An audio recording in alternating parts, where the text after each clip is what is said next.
Hey guys, I want to share a piece of writing with you that I started. This is a rough draft. And you can tell it's a rough draft because number one, I like to start my rough drafts in pencil. I really like to use pencil because it's easy to erase and I can easily make changes if needed.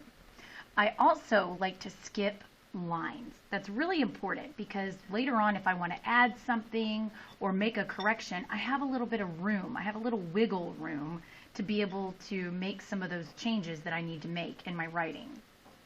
Okay, so one of the things that good writers do is they read what is actually in front of them. They read it out loud. They read what they have written out loud. It's really important to do that because you actually hear yourself and you read what you meant, you read what you actually wrote on the paper, not what you meant to write. Okay, it's really important. I hope you were practicing this. I hope that you get into the habit of always reading what you write. So this is my story about the day my dog ate my project. One day I came home from church and my dog ate my project for school. I was so upset. It all started one day when my teacher assigned a project. It was in science. I had to make a model of a human cell. We had to use objects around the house. It took me the whole weekend, but I finally got it done. Then, Sunday morning, we left to go to church. I left it on the coffee table in the living room. When we got home, I saw the dog had torn it up. I was mad. It was due. I actually put the word I and it should be it, so I can make that change right now. It was due on Monday. What was I going to do? So my mom took a picture and I showed it to my teacher. She said I could have 2 days to redo it. I was happy. I got an A. The end. Notice that also in my rough draft, I didn't write on the back of my pages because I like to keep my rough drafts in my writer's notebook so I can come back to them later on. And I like to have the space on the back of pages in case I want to redo something. So I wanted to share this. So this is what a good rough draft looks like. Notice it's not perfect. There are some mistakes in this rough draft. Okay, and one of the things that I want to talk about today, one of the things that I want to focus on specifically is my lead. Leads are extremely important to personal narratives because that's where your reader gets hooked. That's where your reader decides whether he or she is going to enjoy your story and like reading it or whether they're going to be kind of bored. So when I look at this, I see that my lead is not all that great. One day I came home from church and my dog ate my project for school. I was so upset. Now, I know that I can actually spruce this up. This is going to be an example of me making a revision. There's not necessarily anything wrong with this. It isn't broken like a hole in the roof or a broken window. It's not broken, but it could be better. So just like adding curtains to my house, I can make my lead a little bit better. So I'm going to put a star right here. And you know how I said that I like to leave the back page empty? Guess what I'm going to do? I'm going to come on the back. I'm going to put a little star right here so that I know that this is what I want to, this is where I'm going to write my new lead.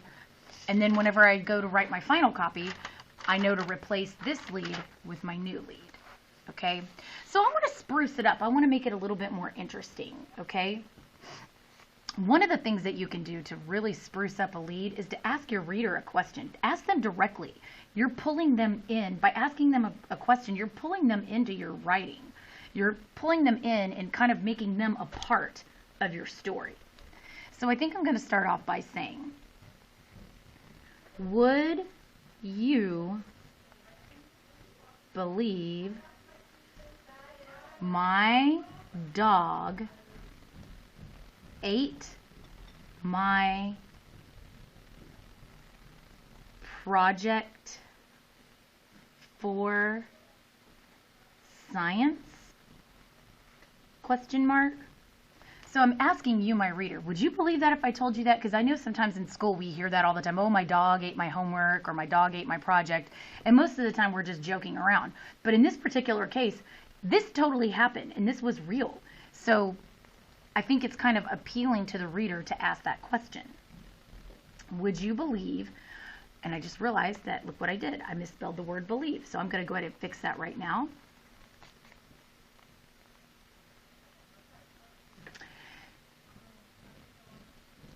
Would you believe my dog ate my project for science? And I'm going to add a little more information. Or maybe I'm going to say, you may think I'm joking, but this really happened. This really happened. So let's see. Let me see what it would sound like if I plugged it back in over here. So instead of saying, one day I came home from church, my dog ate my project for school. I was so upset. Now I'm kind of making it a little more cute and a little more, it sounds a little bit more like me. Would you believe my dog ate my project for science? But I realized that this isn't very specific. I'm going to add a little bit more. Would you believe my dog ate my project for science? And I'm going to add right here. You see this? You see this little caret right here? This means that I'm going to add a new sentence. Would you believe my dog ate my project for science? And I'm going to add, when I was in 5th grade? Question mark. You may think I'm joking, but this really happened. So there you have it, ladies and gentlemen. That's an example of a revision that I just made to a piece of writing that I've already done. I can choose later on if I may want to keep this old lead, but I think I like this one a little bit better. I could even try a different one if I wanted to. I could even try something else out. I could try, let's see, maybe I could try shocking my reader by saying, when I opened the front door, comma, I saw, oh, I know, I use a good adjective, tiny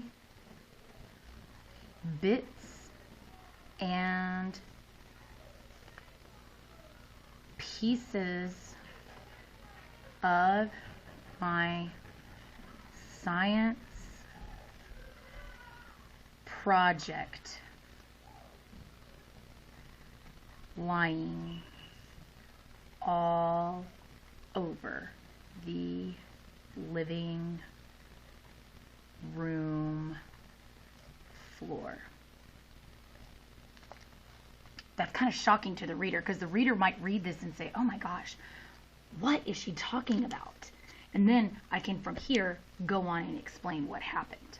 So now I've got a couple of options. I have my question lead, and I have a lead that I think is kind of shocking to the reader. I feel like it might make it a little more suspenseful.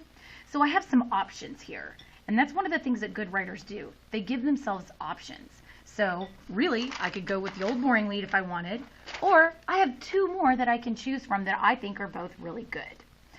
So today, I would like to challenge you to think about a way that you could possibly go back to your original draft that you sent me, your original final copy that you sent me in for a grade. Go back to it.